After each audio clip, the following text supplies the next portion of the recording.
but I wanted to take a quick second to thank you off the bat, man. I know there's a lot going on, obviously a couple weeks out from Yale, but I think this is going to give a lot of people some insight on kind of your mindset going into it, but also just a unique perspective, man. And cool about kind of the platform that we have right now is we're a lot of athletes who are going through it with a lot of Yeah, the yeah. fans who are watching who are also going through it, right? So now getting it from, a champion's mindset as well as, just different perspective, I think is going to be really big, man. So we appreciate you. No, I appreciate that. Like I said, we're all against each other as well, which is quite a nice perspective to see how Absolutely. we're all feeling. I have Absolutely.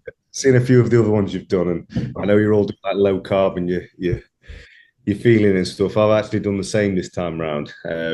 I we can get straight into it, but yeah, I had to go quite low carb, which I've never done before. Lowest I've really gone is 280 like grams of carbs. Um, 280? yeah, so I've Oh, always had a lot of expenditure. So I do a lot of cardio, a lot of. So I've had a really fast, but that is low for me though. So my metabolism is extremely fast. So I always have to force feed. I've always been a high carb, low fat type of diet. But this time round, yeah, it just got a bit of a chest infection and it just would not shift. The weight just would not shift. So I've had to like do drastic things which I've never done before. So yeah, I've been in the trenches a little bit on the food side as well. well, I think I saw one of your Instagram posts. So you eat like 100 grams of carb or 100 grams of rice or something. Like, what was your lowest? Like, give people a quick breakdown of kind of what your meals look like through a day. So typically, I'm 120 grams of oats, 30 grams blueberries,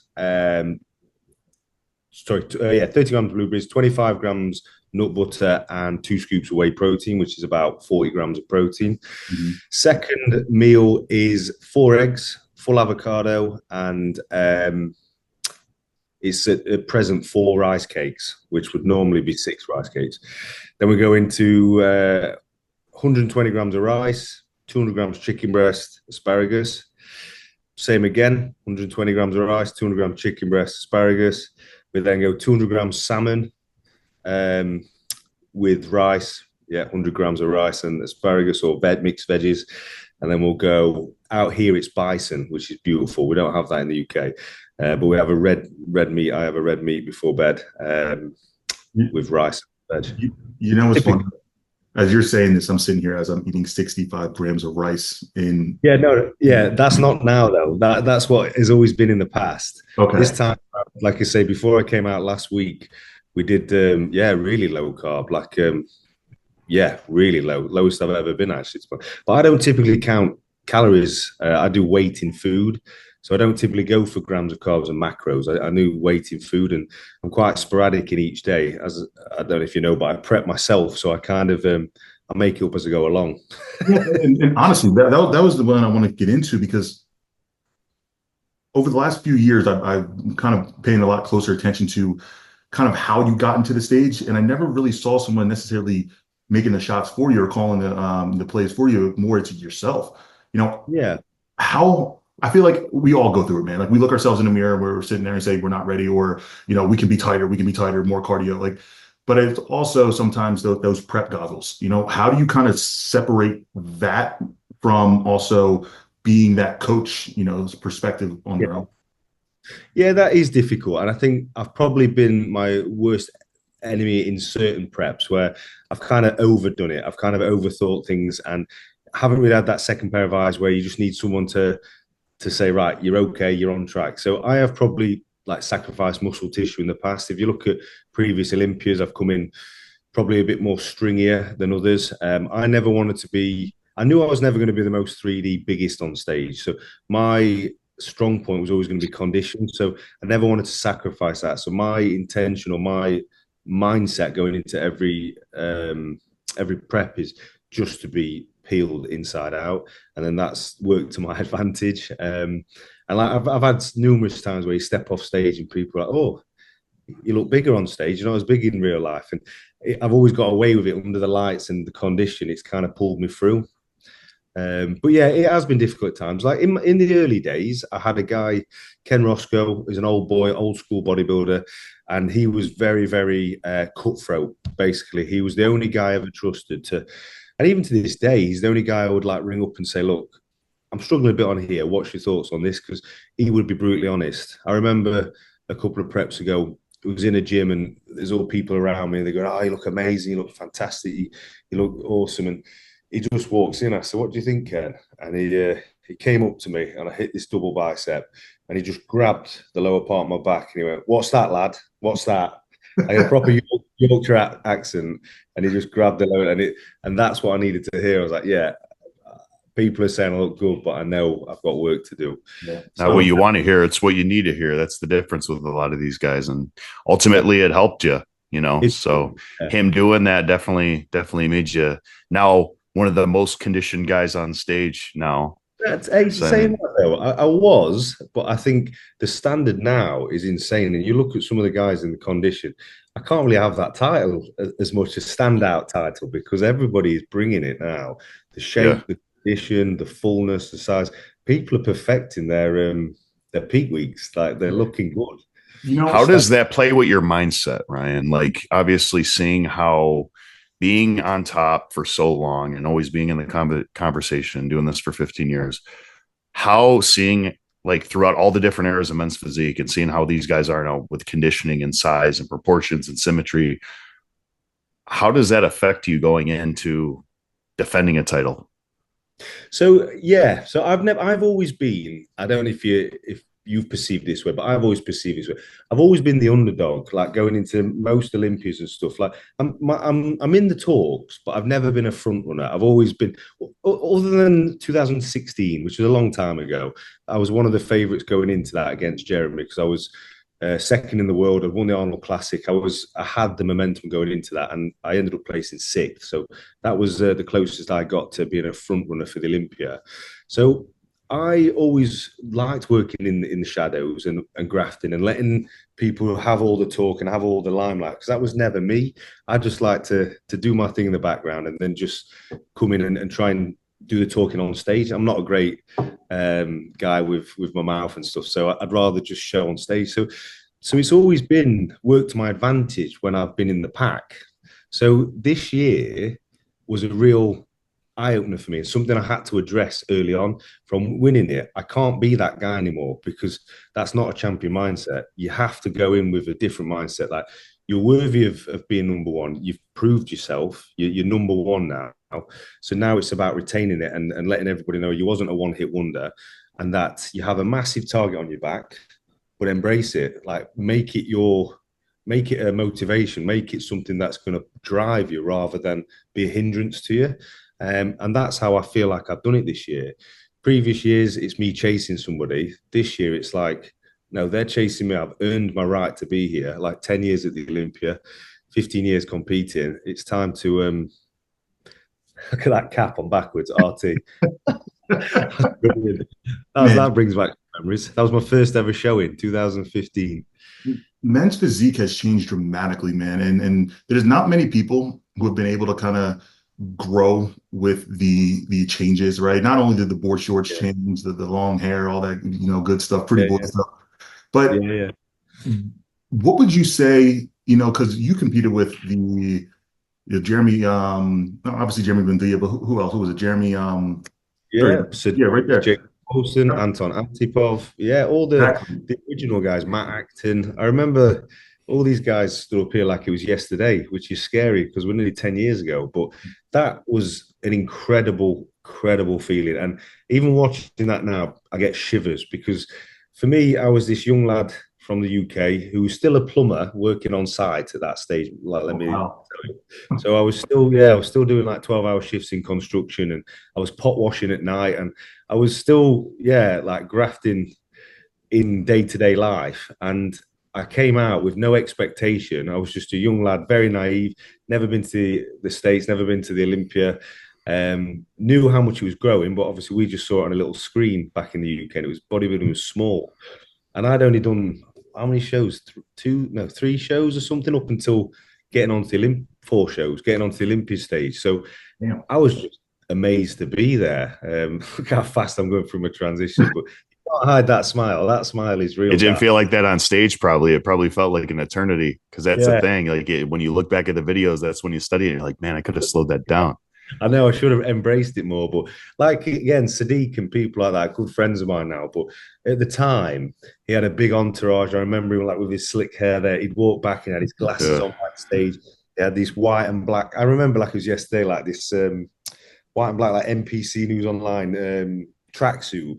And he looked so cool, but he had black shades on and a massive entourage. And I'm stood there with my coach who's like retired, and we didn't have a clue what we were doing. We were just stood like, hey, you know, in back. We were just walking past, strolling past and stuff. So, yeah, crazy how things have changed.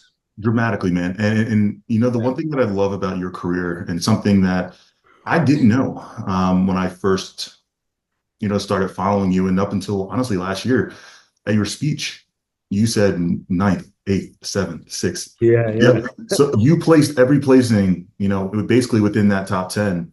It was So from eight, So eight. from eighth, seventh, sixth, fifth, fourth, third, second, first. And it was funny though as well because I'm I won't say I'm a pessimist because that's a horrible word to say, but I've never been somebody who like was, when you talk about law of attraction and all these type of things. Yeah. But I remember I remember saying I did a vision board when I went to America and got to America, and I looked at the lineup and I realistically thought, look, you've got the top three who are the poster boys, which is Jeremy Buendia, Sadiq Hadzovic, Jason Poston. Like those are the three top boys.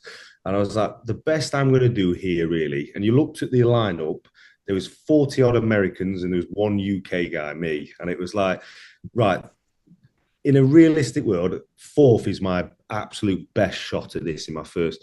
So I focused on fourth place. I was like, you're getting that top five, you're breaking it. How can I get to fourth place? I was thinking, right, methodically, you need to do the most prestigious show or one of the most prestigious shows and win it to be even thought about being in the top five. So did the research, Pittsburgh Pro. I was like, that's what I need to win in order to be that top four. So that's all I focused on. So I set my long-term goal, which was September. I was in April at that time. I was like, right, I need to compete in May, win Pittsburgh. And but then I thought, right, I can't just go into Pittsburgh and just show my face and win it. I have to do the research first. So I wanted to do Miami before to get my name out there, get my face out there. I didn't know you did Miami. I did not know you did Miami. Yeah. That was the show that I won to qualify for the Olympia for the first time. Yeah. So I did the first ever one. So the first ever Miami show. It was Giovanni. Yeah. So so it is. And then I did Atlanta after because I wanted to show that I was over there. I'd saved up a lot of money as well or as much money as I could save up to do as many shows in the States at the time. I couldn't keep coming back and forth. I wasn't financially able to do that. So I picked the three shows, went for that.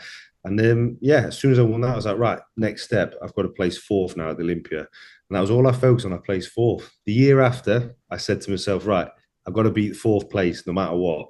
Didn't believe I could win the Olympia. I'd still not put that mindset in. I wasn't thinking of number one. I just thought you've got to better yourself. Tell the story. You've got to better yourself than fourth place. I placed second. I was like, then it went downhill. One thing I specifically remember about you going into this Olympia, I remember watching OG Hart McGrath's channel and he giving you a prediction of whatever placing it was, and then you kind of using that as a realization, showing that's not my standard. I can't let anybody else's standard set mine. I even get shivered even that. That was the most. I remember seeing it where I was. I was in an airport, and I remember seeing the video, and something just clicked, and I mean, like really clicked in my head, and I just couldn't put it down. I couldn't switch off. And my wife was like, "What's wrong with you?" I was like, "Nothing, nothing." I didn't want to explain it, and I was procrastinating, thinking about it constantly in my head. We got into bed, and she went, "What's wrong?" I can feel your tension. It's pitch black, and she could feel that I was awake. And I said, and that's why I've said it on the video. I was like, when have I made that acceptable? Like, I've never been somebody who just is okay with being top five or okay with being not even in the top seven. Like, I've always wanted to be in the mix of potentially winning a show. Like, I'm not somebody who just makes the numbers up. I never have been in anything I've ever done. When I used to play golf, I used to play football, any sport, I had to be the best at it. I don't know you guys will have the same mentality because you're competitors. You have to want to be the best at it. So it hit me so hard, and that was it. The next day I changed. There was just something I said to my wife, like, I need to give this my everything, absolute everything. And that's what I did. And I went then, out to gym in Thailand. Sorry, yeah. no, no, Again, I remember seeing you last year, Ryan. I remember 2 weeks out from Babs, you walked in. I remember yeah, seeing you. I could just tell your face was sunken in. I knew you still had the high vibes and whatnot, but it was different. And I could yeah, feel the vibe coming from you. And people don't understand this. Like being a competitor, being an athlete, obviously me being at my first Olympia last year, I was super excited. I, yeah, I would say I was pretty happy to be there. I still didn't want to just participate. I wanted to compete, but I yeah. knew who the front runner was. I remember seeing you tan backstage, and I came up to you. I don't know if you remember what I said to you. I said, "This is your show, bro." I Well, that, remember. I remember, and you're like, I don't know. Hopefully, like I gave it my all. This is the best I ever looked, and I'm like, you look plastic, bro. I was like looking at myself, and I knew I was peeled. I'm like, man, I he looks think, crazy. And I remember, and once you got it, I'm like, you could kind of just tell. I mean, me and Alex and Aaron, we always talk like being a competitor, we know what to look for as far as the criteria. When somebody's on, you could tell they don't even got to get in a pose. You could tell. And Big Steve knows this too. When he's judging, when somebody walks out on stage, he knows if somebody's on or off just yeah. by seeing them over the years. This was by far the best you ever looked, and by Thank you. far the best package from front to back and the most improvements. And I think you did jump the most placings out of anybody. But And that was the big shock for me. So I don't know if you saw my story of last year, but I again, I'm not somebody who makes the numbers up. And I remember sitting with my wife after the year before the Olympia, and I placed seventh, but it was the best I ever looked. It was, my posing was terrible, but the best condition I'd ever looked, the best prep I'd ever done. And I remember saying, I'm not somebody who makes numbers, and it's a selfish sport, no matter how you look at it. And like, I have loved ones. I've got two kids. I've got a wife who's very supportive, and no matter how you try not to, it affects them. And I've done it for so long now, and I just thought I can't keep putting them through this to be a top seven finisher. Like, that's just not me. So we made a decision. We sat down in January last year and said, look, this is going to be my last year, even though I didn't want it to be, because I love bodybuilding, I love prepping, I love competing. But there's no point me competing for seventh place. That's not me, and it would kill me like inside my soul. So I said to her, right, let's look at the next step. So that's why I built the gym. I built like a 20,000 square foot gym with a restaurant in there and salon, crazy gym. bar, yeah, recovery suites. I just went to town on it. So that was my transition. So the Olympia, I actually said to my family, to my wife, like, please don't come out to this one, because they've always been to everyone before, and I'm somebody who worries, panics about, are they okay? Have they got everything they need? So I'm constantly thinking of them, or sponsors. Am I doing enough for my sponsors?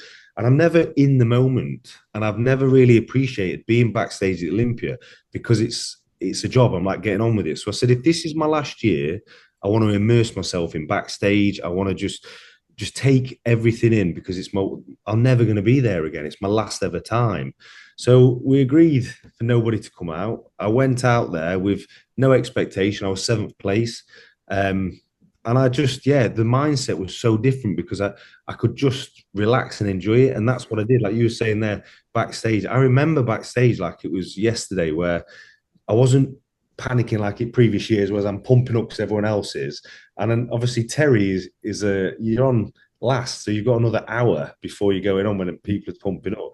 But I'm there pumping up with them because I'm panicking. Everyone else is getting ahead of me and stuff. So last year I didn't. I just watched it, timed it, was really calm and really collected, and yeah, it showed. It was a really nice time. It was a good time, and this here, where I'm putting my hands up and That's what I wanted to get to. I want to know, what did you? I'm getting chills just thinking about it. Keep in mind, I'm in the crowd watching this. I wish I was on stage with you guys. I'm in the crowd watching this, so I have a completely different perspective.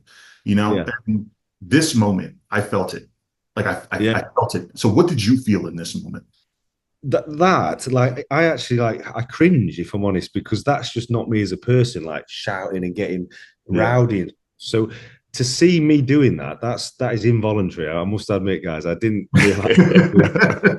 Yeah, everything, like just the emotion of everything. Like, it was the hardest prep I've ever done. Like, I had 40 odd contractors. I was building the gym from scratch, renovating this gym, and it was me who was renovating. I had a newborn in the house. I was doing the Ryan Terry British Championships, which was which was our national show. So like it was a huge show at the time. I just had a lot on my plate, and I was driving myself into the ground. So I kept pushing myself, thinking it's your last year, you've got to make it, you've got to. So when I got put into that box, it was like angry. I felt not angry, but I just felt like, right, it's time to fight now. I've got a chance here. This is my last. Let's go out on top. And yeah, it just felt amazing. And I'm getting shivers now. Keep talking about it. If I'm honest, It gives me chills too, man. It's crazy. I remember watching it from the side too, and I was like, he brought it. And I mean, it puts a lot in perspective of me being obviously a fan and also a competitor and watching it and being like, you know what, this is where the motivation comes from, because that's the spot that we all strive to be in, that we're giving our all for it. And I don't think a lot of people understand this or even know, but 2 weeks out from Olympia, or 3 weeks out, you come to New York. Yeah. So is that like your strategy now to just kind of be able to relax? I think it will be. Like I said, I only did it last year. I only ever come out 4 days before the Olympia every other year. But I am. It's just invaluable because back home, I'm a dad. I'm a businessman, and I've always been okay with that. I've always juggled it, and I've done fine with it. I've won the Arnold's doing that and placed second in the world. I've won shows doing that, but when I saw a lot of like my competitors going into training camps and doing this booking time off work, and at first, I'll be honest, thinking, is that a cop out? Like, is that just, a bit like taking an easy route? But the moment I did it last year, and the only reason I did it was Phil Heath was at my show in the UK, and I was in a mess. I was backstage in the green room, and I could hardly lift my head up. And he just said, "You need to get out of here. Like, this is not good." And Amy, my wife, like had a few tears and said, "You need to leave and focus, or you're not going to make the Olympia." And I went out to New York because I wanted to make sure no stone unturned. I wanted to make sure I was hitting my back properly and these sort of things. And it made such a difference. I was sleeping between my meals, and I was like doing my stretching in the morning for an hour, which I don't have time to do that when you're at home, if you've got kids and stuff. So it just, yeah, it made things fit into place, should we say? You know, I love that. And that's the thing, one thing about me, I got married last year. And Right. I pride my success in my, young age. I'm 28. Yeah. I'm actually 27. Jesus, prep. But Prep but life. Get into it. seriously, but my wife is a big reason I am where I am today. I wouldn't be able to do what I am able to do if it wasn't for her. And one That's thing amazing to recognize that, Alex. That's a big trait, that is. and I want to give love because I made I'm not gonna say a hard decision, but I've also have to, take responsibilities for understanding that over the last handful of years, I sacrificed a lot. I actually pushed my wedding back, believe it or not, to continue to pursue this sport because I qualified for the Olympia, and I was like, I need to focus on this. I still haven't gone on my honeymoon. All of these things that I had promised, I pushed back having kids, even though, we've had plans and that got thrown off.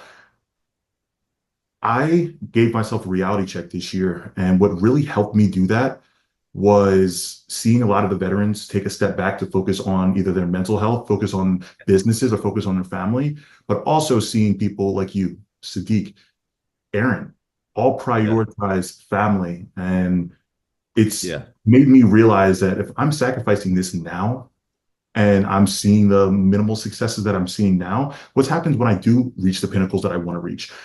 What am I willing to sacrifice then? Exactly.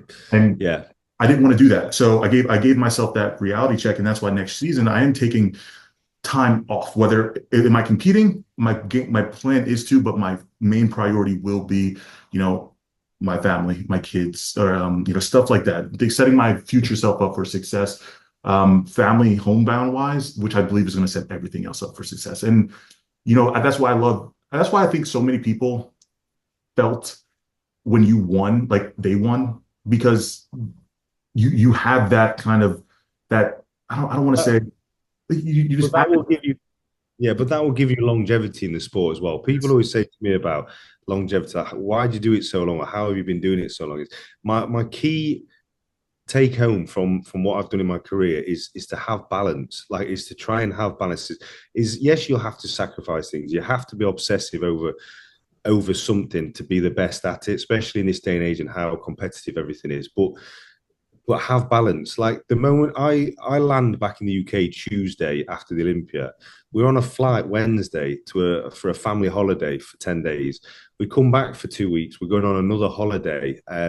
And I've booked Lapland for Christmas. Like we're going to Ran Farm. So we've got all these things planned. And the moment I step off stage, it's their time.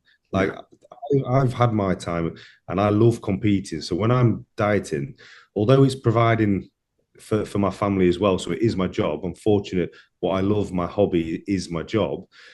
It's still selfish. It's still about me. And I don't want that to be like my family is my everything. So the moment I step off stage, it's their time. And what I've done, I've got a calendar this year because last year I stepped off stage. 2 days later, after Olympia, I was a king for the Sunday. Monday, I was on a plane. By Tuesday morning, I was in a skip outside the gym, crushing cardboard boxes, sweeping plaster off the floor, trying to get the gym ready. And I never celebrated the Olympia win. And I had all these aspirations of raising a glass, partying with my family, and just taking it all in because 10 years I've been going for that title. So to not celebrate it was a real shame for me. So this year, God willing, obviously, if I'm to take the second title, then I want to be able to really enjoy it with the family and enjoy the rest of the year out. And I've booked out for next year the shows I want to be at, whether it's competing or whether it's me just attending. And then the rest of the year we plan with the family. And it's all about planning. And you can have balance. People say, but you can have balance. You know, you kind of so many different angles I want to take here, but obviously with you now reaching, you know, that goal of to win the Olympia, right? I feel like a lot of people can sleep comfortable at night, at least the top people. You know, when they do that, and they could retire comfortably. If you had the thought of retiring before, but now that you've gotten it, is there thoughts of when or if you plan to retire in the future? Yeah, so there is and there isn't. So there's for me, I was only going to retire because I didn't want to keep putting my family through me being upset at placing fifth or sixth or fourth. Like it's just not me. So I love competing. My passion is competing, but at the same time, I'm 35 years old now, and I have been doing it since I'm 14, and like I'm getting injuries left, right, centre. I've got kids who are of an age now where they understand daddy being tired and they understand why you're not playing with me, daddy, or why. And these things do bother me. So there comes a point where I'm not somebody who wants to linger around and like they're going, okay, like you've been here forever now. Like, let's have another winner. Let's get a fresh young guy in or whatever. So I'm realistic in that respect. I don't want to outstay my welcome in the industry. And I'm fine with bowing out and fading into the background. I've never been the guy who needs to be like in the limelight. So there's all these things are factors, but it's hard because nothing has fulfilled my competitive side yet. I've got five, six businesses now. I've tried to like transition my mindset, the competitive mindset, into like a business mindset. Fill the void of being a competitor. Yep. Yeah. And I just can't find it. And my wife has said numerous times, and she is worried, and I am, I'll put my hands up. I am worried that when that time comes, it's going to be a hard pill to swallow. And like, I need to maybe start putting things in place, even though I don't have intentions of retiring yet. I'd love to be able to do a few more years, but at the same time, I do need to start thinking about how I'm going to deal with the mental the mental side of not competing anymore. Yeah, I mean, I'm even biting that thought just for taking some time off a little bit next season. You know what I mean? Yeah. So I can only imagine, you know, I don't know where your your mindset came from for competing, but mine was from like say body this morning, growing up being overweight when I was younger, and I always wanted to. It was my way of building confidence and stuff. So I fulfilled it by competing, which I always wanted to do. So I've got that competitive side of me, self-validation. So I'm in a good spot with that, and I enjoy what I do. So, yeah, if I don't have that end goal, what's the always chasing perfection, and that's the thing, and that's why I wanted to ask you. I said, what does a second Olympia title mean to you over the first one? Obviously, the first one, You already made it to the top of the mountain. Some people say it's harder to stay on top of that mountain because everybody's gunning after you. What's your view on the second one? Obviously, I see a lot of your posts and people are writing you off saying that it's one hit wonder, like you said earlier. But how does that transition your mindset? Yeah, that's the sort of thing I need to see, I need to hear, because that's unfortunately what drives me. Like other people drive off motivation and positive comments. So I'm driven by people writing me off. I always have been. So that kind of fuels me in a good way. But I remember stepping off stage and I had two phone calls, Flex Lewis and Chris Bumstead. They didn't speak to each other. They both spoke to me to congratulate me. And both of them said the same thing. The first is amazing. It's unbelievable. Like, it's fantastic. The second means so much more because it proves to the naysayers you weren't a one-hit wonder. And it just validates to yourself and to everybody in the world that you were worthy of winning that first title and that you're worthy of being number one. Yeah. So for me, only two other guys have hit it twice, right? More than twice. And that's another thing. Yeah. I've only in my career, I've only ever been able to really, I've never really been able to get massively motivated to do the same show other than the Olympia because I'd not won it. But every show when I've won it, I kind of feel like I've achieved that title. So what other title can we get, or what other prestigious thing that nobody's got yet? Build the resume. Yeah. So when I first started, I had a list of resume, like competitions I wanted to do to complete my resume. And the only one I never did was I bypassed was New York, and I always wanted to do New York. That's why I did it last year before I was going to retire, because I thought that'll kill me not complete my resume. So I was trying to accept with like, right, I've completed my resume 99%. It's just the Olympia I'm not going to get. So to then try and motivate myself to go to the Olympic again after winning it, I was like, how? I need to find a reason. There needs to be a reason why I'm going to do this title again.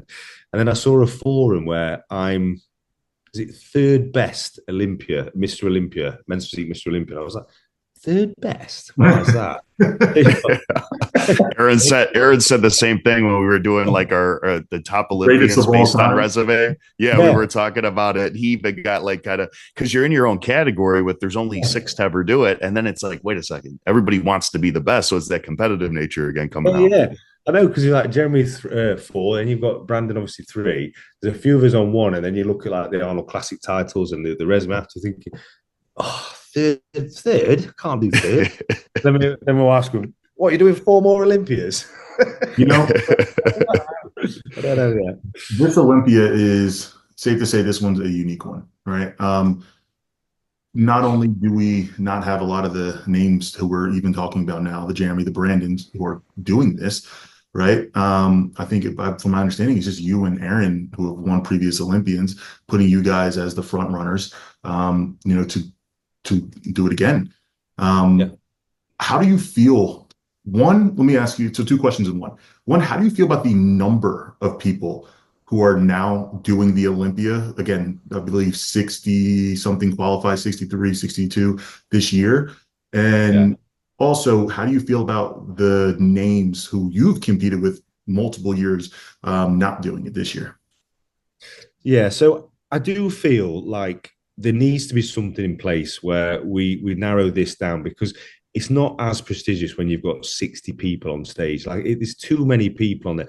And I'm not saying they're not worthy of being on there, because they've won pro shows and stuff, and everybody deserves to be on there winning a pro show. But there needs to be something in place where, even if it's like a height category where you split the division up, I don't know, where you split the division up, under 178, over 178, something like that. And then the top 10 of each go through to the pre-division or something like this, like prelims or something, because you are going to get overlooked when there's 60 of you. How can you compare in 10 minutes all 60 people? It's a lot to ask. And I just feel like when there was, like, if you could say, right, there's the top 20 in the world, like the Olympia is the ultimate in our sport. So if you could say like the top 20 in the world, I feel like that would be, more than enough on that stage. And then secondly, I actually was going to message Brandon. I didn't believe it. When Brandon said he wasn't doing the Olympia, I was kind of messaging him, because he was my driving force, a lot of my driving force this year, because he is gunning for it. He's 3 times Mr. Olympian, and we were very close last year. So he's always pushed me in every show because I know he's going to bring his A game. He's going to, although there's other people will always bring their A game. Brandon's always been up there. He's earned the right to have that respect put on his name. So when I heard he wasn't doing it, I was like, I need that. I need him to push me. Like, what's going off? So I didn't really believe it, to be honest. But then you've got Erin, who steps in his shoes, comes in at Dubai, looks phenomenal, massively improved, and him on his A day, on his game, he's very hard to beat when he controls all his variables. And that's one thing I want to say about your physique last year. You controlled all of your variables. Not to mention you brought up a lot of your weaknesses. One thing I've noticed that you changed was simplifying your posing again. I loved your look because I was backstage with you. I remember telling you, because again, my last name is Toppel and yours is Terry. We're going out back to back. And I'm like, bro, you're fucking. Which is good for you guys, because then I gotta pump up and then wait for the comparison. So it's gonna be an hour and a half. And I'm like, I'm getting 2 pumps, so then I'm gonna be eating more food. Like, you guys could chill. But I feel with you on that, because I remember like thinking, when you come out, we all come out like at first just to show our faces, don't we? Yeah. And I'm like, I pump up for that. And I'm thinking, because you are still going to show the judges, but then I'm not going to be on for another hour. So like, do I get pumped up and miss my peak just for that one show? I think, what do I do here? So I feel for you on that one, Drew. And then Big Steve's going to work you, and then it's just a matter of practicing your pose and see who fades and who doesn't. Because sometimes you'll see a guy that first comes out and that comparison looks great. He starts fading. He might move from a first call out to a second call out, especially at Olympia, because it's the best of the best. They're looking at everything. I just couldn't believe, like, say, looking at this footage, like you say, I changed a lot of things, but it was mainly my back posing, Alex. It was that's what changed everything for me. Was I went and saw Steve. I went and saw Jim. They both said the same pose without talking to each other about the hands on hips, and I was like, but why though? Because I've done that for 7 or 8 Olympias before, and it's not been worthy of winning. So why? So I did the side shot and won New York. So I was in a good headspace. I was like, it's obviously what they want. I won the New York Pro, and it's a different look. So I'm doing these side shots, and then went to see him 2 weeks before the Olympia last year, and they're going, no, stand straight on, hands on hips. I was like, but that's never won me before, like the Olympia before. Like, why do I go back to that? And then when I hit the back shot, Steve was like, is that how you hit your backs on stage? I was like, yeah. Like, why? What's wrong with it? He was like, wow. And he literally just tweaked a few things. He went, tension your lower back. And I was like, squeeze my glutes and squeeze my lower back. I was like, it started to hurt. It started to hurt, didn't it? Yeah. And he's went, put your chest up, spread your lats and put your chest up. And as soon as I did, I thought, holy shit, I've not felt this before. And bear in mind, I've done like 8 Olympias now. I was like, what a schoolboy error. Like, what a silly error is not getting that feed. Because like you say, I prep myself, and that's one of the downfalls of prepping yourself. You're looking through a camera, like a tripod, at your progress and stuff. So you're not getting actual feedback from judges. So as soon as I did it, I was like, wow, that's a bit of a difference. Is there anybody specifically? Is there any specific guy who's currently qualified? Because let's be real, we see the updates of everybody, right? Is there anybody who's currently on your radar? Anybody who's impressed you? I think there's some amazing one. To be honest with you, I think I don't want to butcher his name, but is it Izakaya? Is that the Ali Bilal? Yeah, no. Yeah, is it? I was like, is it Indonesian? Like, she won the Chicago Pro, right? No, Izai. So ISA something. So I. Is this right here? No. I think I know who you're talking about. It's yeah, Isai Kaseg. Ali Bilal.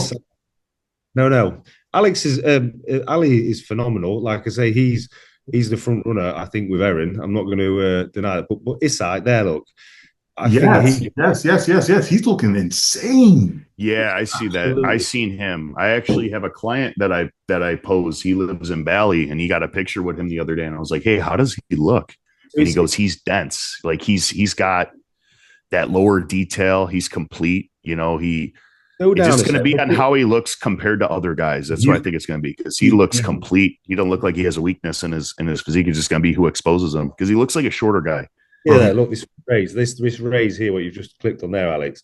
Yeah, that is insane. The Oh yeah. yeah, the 3D delts, like, it's just incredible. So He looks plastic.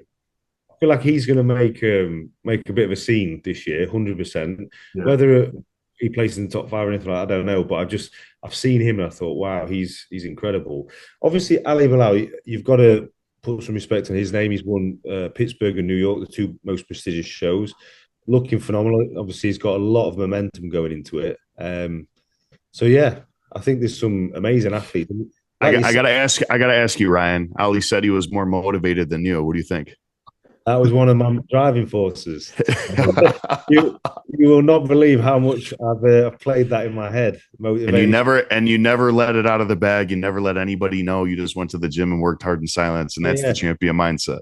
yeah. He actually messaged me, Ali. I got a lot of time for Ali. Like I say, he messaged me apologizing to me about that, and he was panicking about it. I said, Ali, do not worry about it. I said, like, it's part of the industry, it's part of what we do. And I said, you've earned that right to have that confidence, mate. I said, enjoy the win.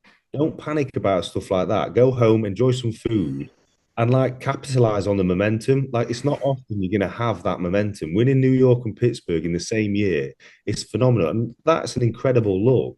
And you're going to break the top five, which is where you're going to be, and like enjoy it and don't worry.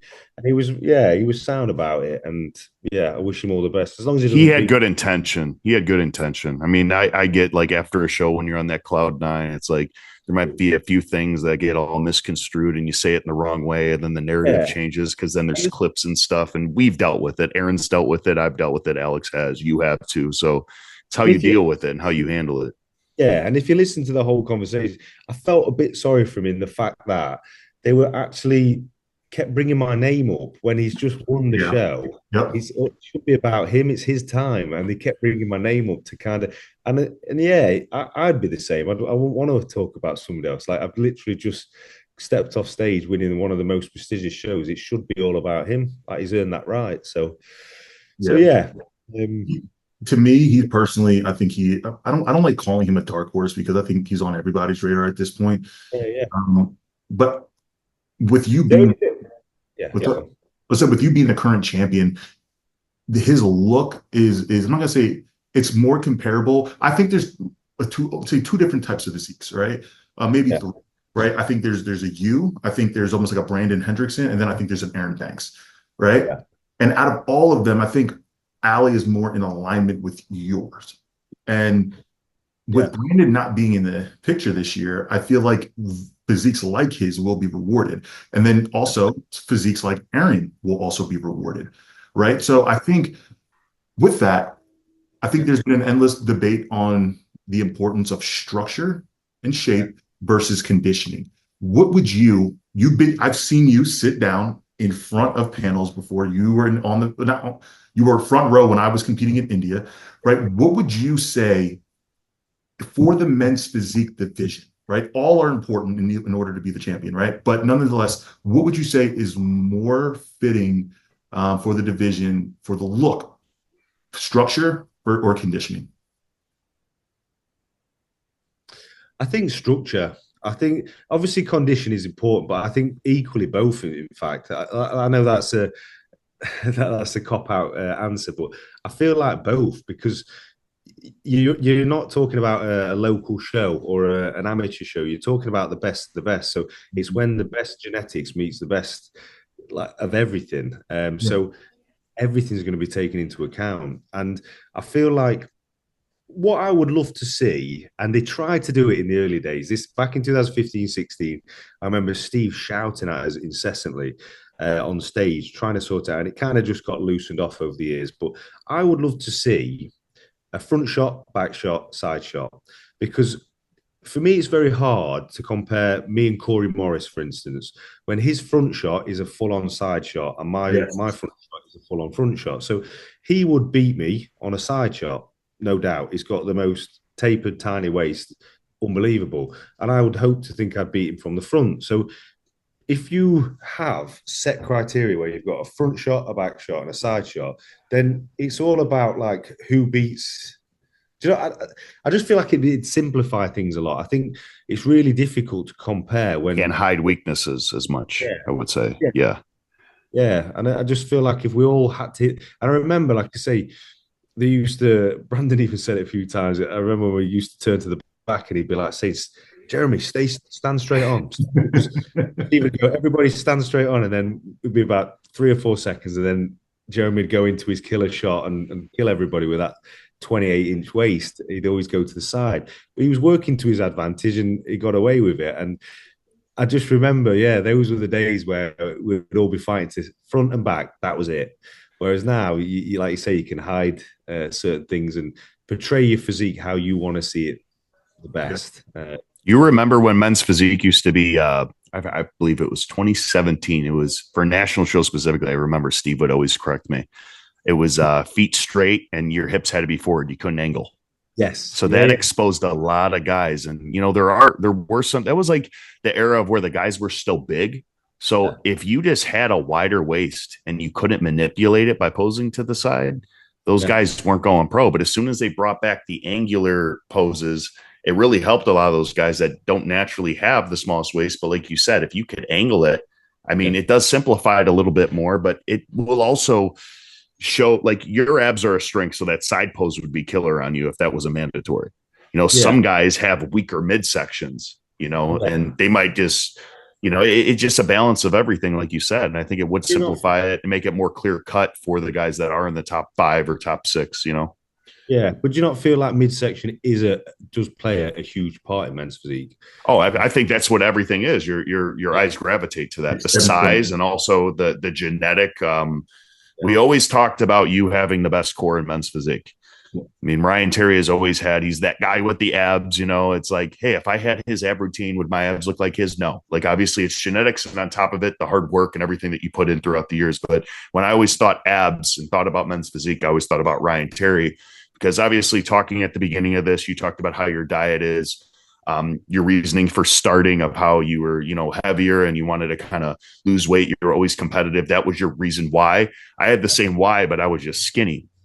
Right, and I always had the conditioning, but I didn't have the fullness. I think I pushed myself so much to where I lose that fullness. So I could relate to your physique a lot. And that's why I always favored your physique, because I would see a lot of my strengths within your strengths. And that's kind of how we become motivated, because I could see a guy like you that I have seen in the sport since I was younger in high school, watching on YouTube, to being on stage with you and kind of seeing where you're at and being like, yeah, it's great. You're not even that dude. You're only 6 years older than me, but I'm saying like back when you were still doing photo shoots with Sergi Constance and, all these guys. I remember seeing him in person for the first time. I'm like, this is crazy, but I want to do this. I'm like, I could do this.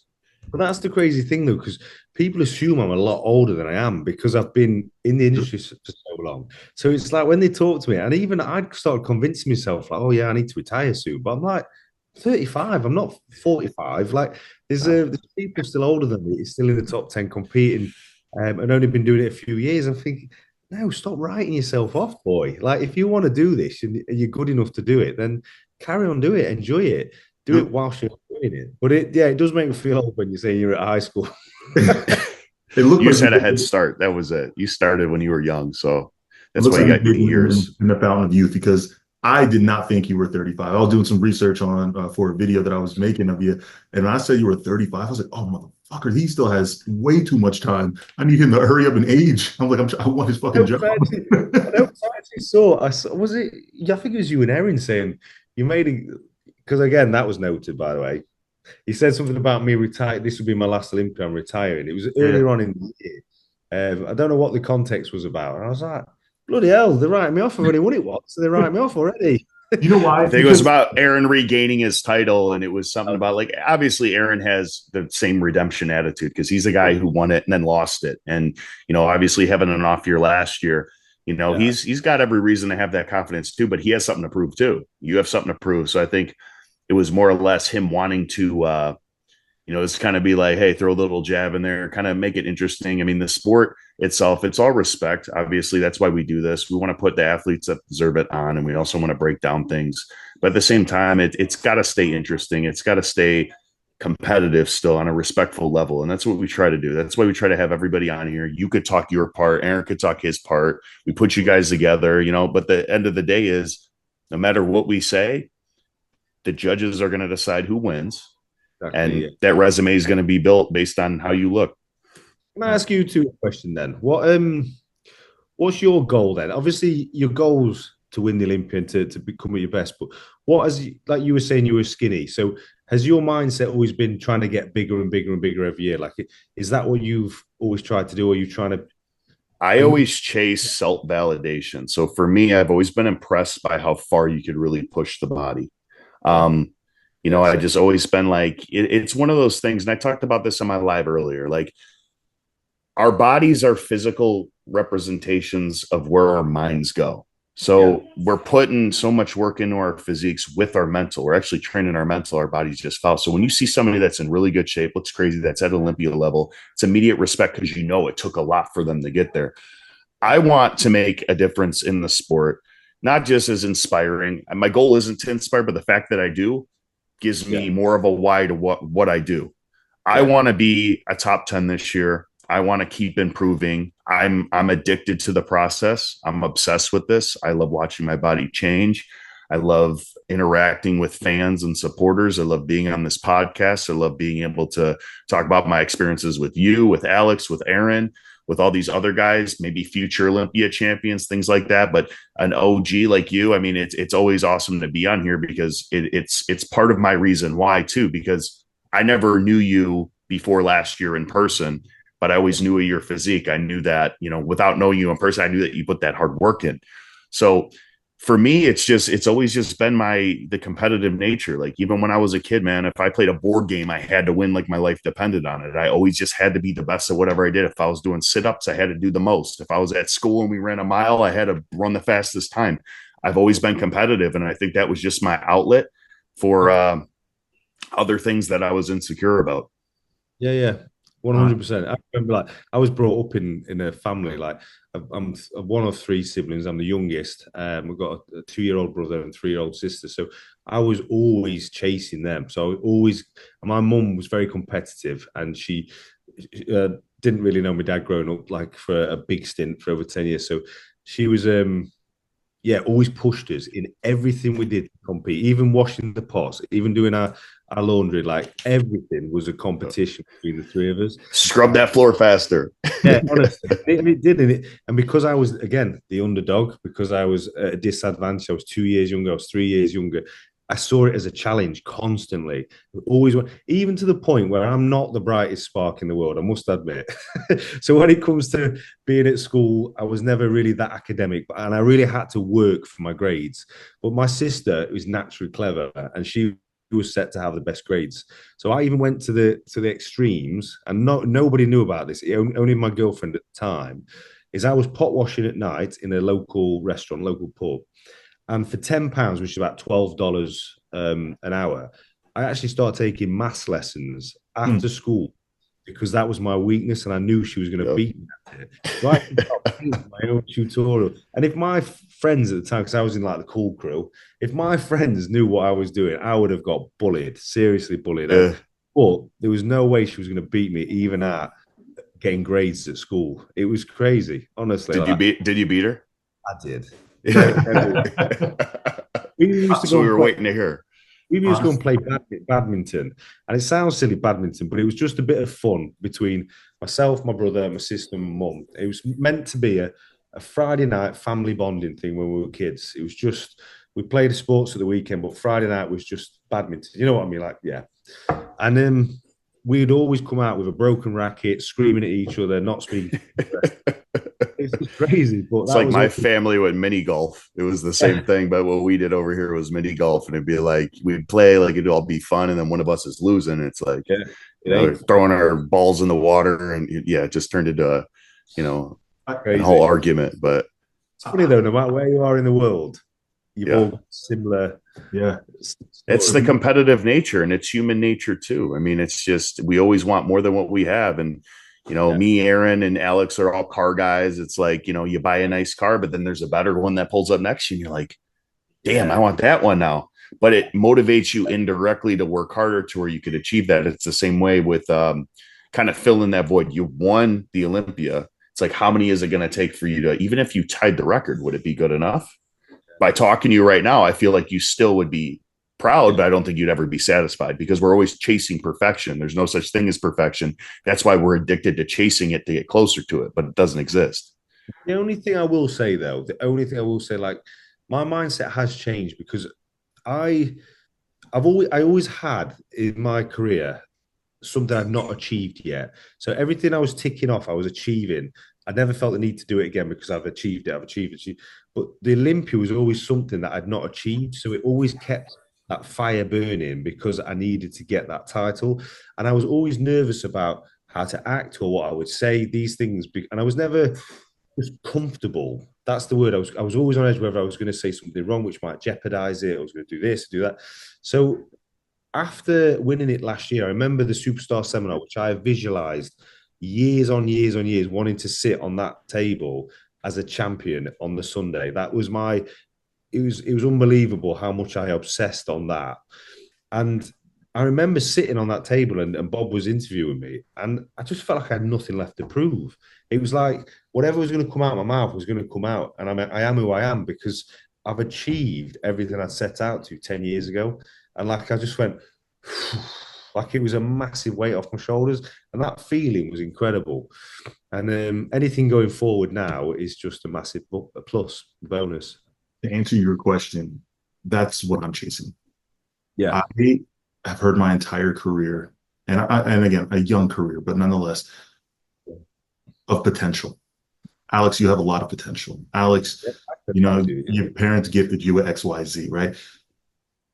Not only do I want to eliminate the thought of potential by people saying, "Oh, that motherfucker has arrived," but the reality is, man, I've been trying to sit here and think of the right way, the right words to say, or the right thing to say in this moment. But brother, I want your job.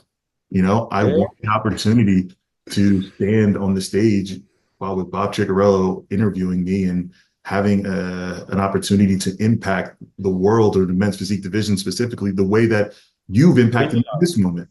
It's visualize it, believe it, Alex. And I know that sounds cheesy and easy for me to say, but visualize it and believe in it. Because if you look at like the things I've had to overcome, obviously, I'm not trying to say it's harder for me than anybody else, but like coming from the UK and having to prove myself over there and having to travel over every year overseas and stuff, and trying to build a name for yourself in a country where you're not from, and it was difficult, and there were so many setbacks. And I remember like the first shows where I placed dead last in Culver City. Never even they never called me out, and they even put masters in with us because there was two guys in masters. So at the time they just put them in the open class with us, and they didn't even call me out. And people in the crowd were shouting my number. They didn't know my name. They were shouting my number because they felt sorry for me because I'd not even been called out. What year was that? 2004, 13 or 14, 2014. So like around the first year of men's physique. Yeah. 2013, oh, wow. 2013 was the first year. 2014, I'd got my pro card in 13 and came over, and it was my first ever show. And I remember coming off stage, and I just won the Arnold Classic in Europe, and I built a name for myself over here, but I was a nobody in the States. And I came over, and I remember walking out of the show, and I asked for feedback. And they looked me up and down and said, that just doesn't work over genetically. It just doesn't work. Wow. Yeah. And I was just devastated. I remember walking out the auditorium. I was with my coach and a bit upset, thinking he didn't know what to say to me. And this guy ran out to me and just said, look, don't give up. He said, go over to the West Coast, the East Coast. He said, because you were very hard posing, and Steve would prefer that hard look, that bodybuilding look, rather than the West Coast, which is a bit more flamboyant, a bit more like rotating and stuff. So I remember that, like thinking, and I was going to just stop there and then. I was like, there was no point. I can't afford to keep coming back to America to not even place or to not even. And then, 6 months later, I said to Ken, my coach, I said, can we just give it one last shot, one last try? And I saved up for 6 months for my airfare. And that's when I did Pittsburgh. and I won Pittsburgh. 3 months later, I'm in the Olympia, and how things have changed. It's manifestation, man. And not to mention, Yeah, it's something you have people who believed in you too, you yeah, know? And I think that's everything. I think, people think the sport is individualized, and don't get me wrong, we're the ones who are on that sport, but or on that stage, better yet. But I think it takes a village to get you there, and yeah, to yeah, actually get you there the best version of yourself. yeah. And that's something that's very big for me. But brother, listen, I know obviously you're getting ready. When are you heading out to Vegas? 3rd of October. Okay. 3rd of October. Yeah. So I've got another week here because I've got to perfect a few things. I must admit, I'm still we're not far off. I was actually a pound off my stage weight. I dropped a lot of weight last week. I'll just let you know. I was sat at 208 when I came out here. I need to be 202, and that weight was just sat there for ages. And the flight over, I ended up being 205. So I was like, right, okay, so I dropped 3 pounds. And then the next day, I was 203. Thinking, it's a lot of weight to drop in 3 days, like from 208 to 203. So I was nearly at stage weight, but you could see I was flat, I was stringy, I was tired, just didn't look great. So we've had a few days of just like trying to fill back up and just trying to like reset. So I've gone back up to 205. So we're not far off. But yeah, just another week of graft out here. Are you somebody who focuses on the number on a scale, or is it more focused towards the look? So this is the first time I've ever weighed myself as much as I have. I was never ever bothered about what I weighed on stage. And I remember the New York last year. I think it was 198 or something, and that was only I didn't know, but that was because we all weighed in. This was before it came into play. They were testing everyone's weight to see where they're at and stuff.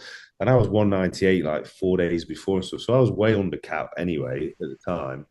But yeah, I've never focused on weight. I've never been just look and how you feel and stuff. But this time around, because you have to make weight, you're Yes. constantly looking at that scale. Same way. Yeah, I was the same exact way. The weight is definitely it was more for the peak. I remember Toronto because the show's on Sunday. I strategized it because I knew that the check-in was on Friday, but because the show was on Sunday, I had more time to fill out because I was always right at that 202.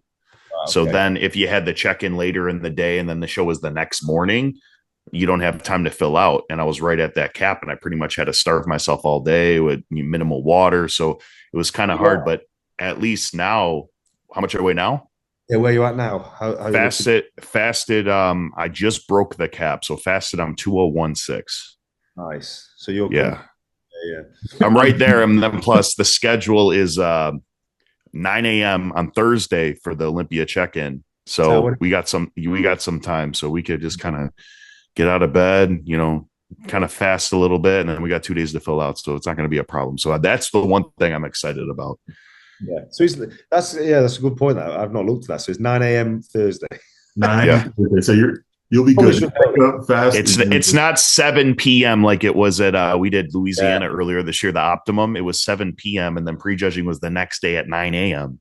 Wow. And I was right at the 202, and I didn't even have any meals in that day. It messed up my look a little bit. And like if you play the conditioning card, you have to be full.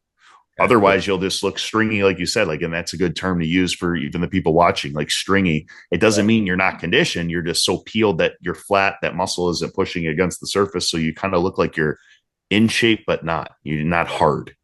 Yeah, agreed. Yeah, that's interesting to know. Because like I said, last year I weighed in. I did it on purpose because I wanted to make sure I made weight. So I was 202 exactly on the Olympia when we weighed in. But I went on stage. I think it was 208 in the end because I filled up obviously 2 days after. But again, we weighed in like midday, didn't we? I think it was like 11, 12 o'clock or something after the athletes meeting. So I'd had a few meals and all that kind of stuff. So I'm hoping there shouldn't be a problem with that. It's a good thing to gauge now. At least you're playing with it now and you're around it. I saw your scale the other day. You're like at 203. So, obviously travel and everything. You're going to be, your equilibrium and water is going to be kind of fluctuating, but at least you're here now. You just got one more flight. You're getting there early, be able to relax. You're getting some more sleep in because you don't got to. One thing I have noticed, so sorry to interrupt, Drew, is obviously food's very different here. Yeah. Everything, seasonings, and my body. So like this massive schoolboy error on my part was the other day. I'm on rice cakes and I brought my rice cakes over with me. In the UK, a rice cake is 6 grams of carbs. Over here, they're 16 grams of carbs, aren't they? So yeah, they're very different. So I'm smashing these 4 rice cakes in, thinking I'm having 18 grams of carbs. I'm actually having like 45. And I know it sounds silly, like that's nothing, but it No. adds up when you're doing it each meal. Because I was just having, because I couldn't get to cook or any rice or anything off at the time, so it wasn't in my Airbnb and stuff. So here's me silly having these rice cakes, and I'm carving up without actually knowing it. So yeah, I've Well, had now to you look. know you caught it early. It's a good thing you caught it early. You would know because the scale would be going up and you'd be looking full. It'd be like, okay, what's happening? Yeah, exactly. But no, I wish you both the best. Like I said, I appreciate all the respect and all the love you've been giving me and stuff. And even meeting you last year when we was at Cheesecake Factory and you was with your Yeah. girlfriend. Still remember. Still Yeah. remember. I say that Cheesecake Factory. Yeah. I know Yeah. it. You don't have them out by you, do you? No, it's so that's the one thing. I know Cheesecake Factory is like a known thing to Americans, but over in the UK, we don't have anything like that. So I am obsessed and absolutely obsessed with the smokehouse burger from Cheesecake Factory. So whoever comes out with me, my team, out of respect, I always take them to the Cheesecake Factory. It's going to be Yeah. an expensive one this year because I've got a lot of people coming this year. But um, just as a thank you for the support and everything, I take them all out for a meal on the Sunday. It's just something I've always done. It's always Cheesecake Factory, but you have to have the burger. Like it's the law because it's so good. It's What's it called again? Smokehouse burger. You got me. Smokehouse burger. We're Yeah, planning. We're talking about where we're trying to go and stuff, and now you got us wondering. we talked. We said cheesecake. I'm pretty sure that I said cheese. I always like going to cheesecake, man. I like that celebration It's cheesecake always right so after. packed after the Olympia. You know, It's so I'm not a packed. sweet, everything's packed after Olympia. It's in Vegas. yeah, I'm not a sweet. I'm not a sweet guy, so you can have the cheesecake, but the smokehouse burger. But I am quite sad in the fact that when I'm dieting, and you want to get off, I can talk some shit. I apologize. No. No, you're good. When I'm dieting, I'm very fortunate. I don't crave anything outside of my meals, but I crave more of my meals. So I love what I eat. All my meals are different. So it depends what's on the cards. But my oats in the morning, I crave constantly. Like that's Yes. what I want. When I step off stage, I Oh, was like, right, going for a burger, going for this. No, I go straight home and I have triple the size because I fantasize. Have your normal meal to Yes. fill it in, Yes. and then you have an extra meal of something you want. I do the same thing, man. It's not normal because you have a fruit bowl of it rather than a Yeah. more like shitty bowl. But yeah, and then you're bloated and all that kind of stuff. And then I wait till the next day and I really get the hunger up and then I go for it. That's Yeah. my That's actually the smart way to do it. You don't want to just fill your arteries with sugar and fats and then you get sick because a lot of us, we probably all have binged. I mean, I learned the hard way, and it's kind of why we don't do that anymore because there's so many shows that I messed up afterwards, but you feel better. There's one thing I have done this year, which is a weird thing to do. But every year, especially when we're in Vegas and stuff, I always have the intention, even if wherever I place, is to go out and have fun with the family and go and enjoy Vegas. Even go to a club, that sort of, which I'm not a clubber. I'm into my food restaurant. I don't do nightclubs. I never have done. But even a pool party, that sort of thing. But I said this year, the problem is, as soon as I get out and I've had a meal, I'm like falling asleep and I need to go. I'm in bed. So this year, I've got sachets of electrolytes and I've got sachets of pre-workout. And my intention is, the moment I step off stage, I'm going to neck an electrolyte, a full litre of water, and then I would go home, have a shower, get my oats, and then a pre-workout at 12 o'clock at night. Oh, this man is crazy. But when you see me like this in a club, Go out with pre-workout. I like it, man. Listen, I didn't want to bring this up. I know we're going to get the comments, and I would rather address it on the front end than let people talk and hear directly from you. I've had the pleasure of meeting you outside of social media. I've had the pleasure of talking to you a little bit more in depthly, just through specific, passions that we share. And I've always respected you. And I am not going to let one small thing change that. And I wanted to connect with you and give people an opportunity to hear from you on the situation that's going on with Goob. Yeah. Yeah, I think it's going to probably get a little bit worse as well by the sounds of it, because I think he wants to keep going at it. But I am, yeah, unfortunately. So I typically, the last 10 years, I've had a photographer with me at all times. I am terrible on social media, as in, with editing videos, that sort of thing. That's why I've never been great on YouTube, because I just don't have a passion for it. So it's always been a struggle. So I've always outsourced it. I couldn't get my videographer to come to New York with me. He could only come to Vegas, so he's set to meet me in Vegas. So my team out here is my physio, who's one of my best friends, and my training partner. So it's just us three. And yeah, I asked him to get me some content, to get bits, because I was getting a bit not desperate, but getting to the point where I always post every day. Absolutely. And yeah, and he innocently, you can see in the pictures, he's taking the pictures and stuff like that. They're on his phone. He took the pictures, Johnny did, thinking he was doing me a favor. And yeah, he kind of that one image. If you look at the original one and you look at, there's hardly anything in it, but he thought he was doing a. I couldn't notice it, to be honest with you. Yeah, I truly couldn't notice anything. he's not And trying to sharpen it up. He was trying to make it look more impressive than I it was. just feel like you look zoomed in more on the right one. I really don't think it. Yeah, And I could say you look every bit of that in person, if not better. yeah. I'm just gonna say it's social media, man. So it Yeah, happens when you have a target on your back. Like people are going to notice this little stuff. Everybody edits and uses filters and things like that. But the thing is, because of the level that you're at, people are going to nitpick little things. And obviously, I just never even thought of, like he just sent him over, posted one because I thought brilliant sound. Like it wasn't even a front picture or anything. It was just a filler picture. yeah, It wasn't meant to be in the limelight and stuff. So yeah, it's on me. I should have vetted it and whatever. And he was gutted about it, but equally, I shouldn't have put it on. But I've never tried to, like say, enhance the physique and this sort of thing. It was just, yeah, a silly mistake. the thing that I love about you, though, man, and this is why I want to make it clear because Goob, a lot of people make videos. He makes videos on a lot of people, and most of the people that he makes videos on, they come back saying it not edited or it's this like. Instead, you attack it front on, and you explain exactly what's going on in your situation, right? And I never want to lie to anybody or try and deceive people. I'm not going to lie. I'm absolutely gutted. I haven't slept all night over it, and I'm devastated that like I've always prided myself in like my profession and in my career and how I've portrayed myself. I've tried to be as honest and the person I am. So I'm gutted if I've disappointed people by doing something like that. It wasn't ever my intention to try and deceive someone to make me look bigger or to make me look more shredded, all that kind of stuff.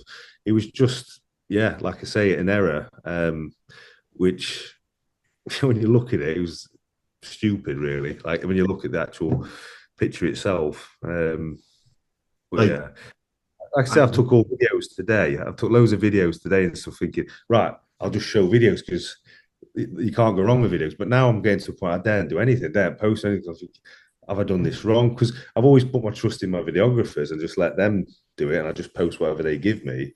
It's yeah. as somebody, so you have some background. My videographer lives with me. Like when I mean he shoots, like he's literally upstairs and he shoots all my content. He edits all of my stuff. And in fairness, I am somebody who consider myself pretty well versed on social media. I have good sponsorship, yada yada yada. I'm on it. Yeah. If he were to edit something and made me look enhanced, I likely would not be able to notice it. And especially, and this is the thing too, which I think a lot of people don't understand. And this is me not trying to justify, but also give another perspective. When you are 2 weeks out from a show, I don't think people understand like the way that our brains are functioning right now. It's just at the end of the day, like you said, especially when you feel like there's obligations to get content out there, it's just get it out there, right? And the thing about that photo is you could tell it was like you said, a filler photo. It wasn't one of those photos that you knew that was going to blow up and get crazy. Yeah, exactly. Yeah. So the intention of was not to like, yeah, like do what a lot of people. I've always said, and it sounds hypocritical now what's come out, but I've always said, what is the point in doctoring pictures like that? Because you've got to live up to them. So in real life, you're going to meet the people who are going to see these and they're going to compare you to it. So I always used to say that in expos when I was talking to people, never like portray yourself to you're not, because you're going to come face to face with people. So it's why it's come out like that. That's why I've always done video. I've always done a lot of video, because you can't cheat a video or anything like that. So it's just purely because I've tried to do it on my own out here, and I've got, obviously, I haven't got my videographer here. He comes out next week, which I can't wait for. But until then, I think I'm just gonna.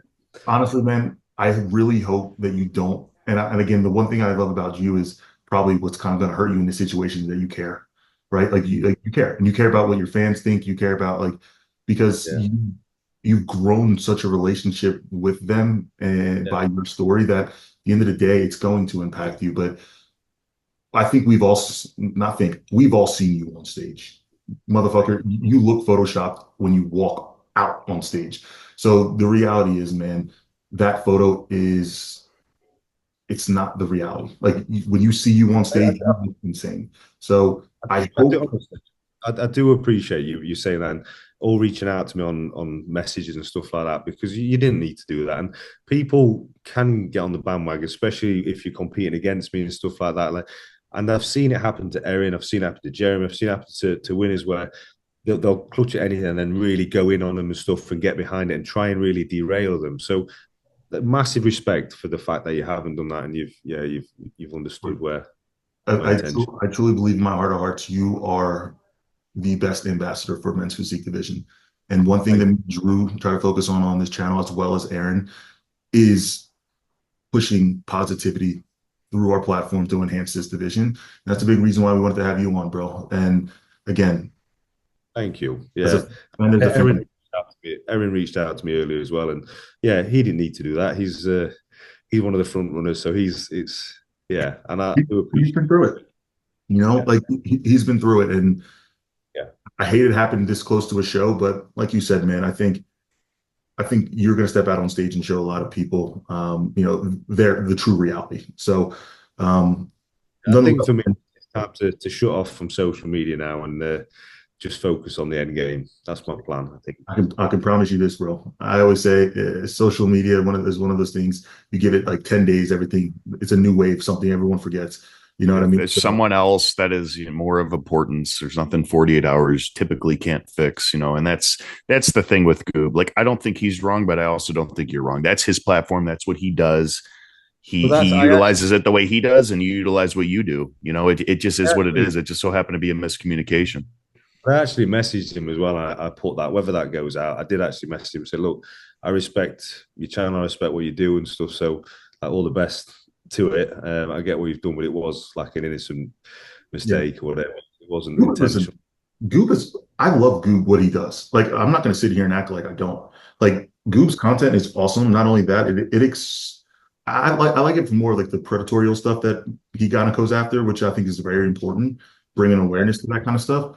But I think this situation is a lot different than a lot of the others, and the way that you addressed it head on too was something that I massively respected, and I think a lot of people are going to respect as well. So, brother, we're all Thank rooting you. for you.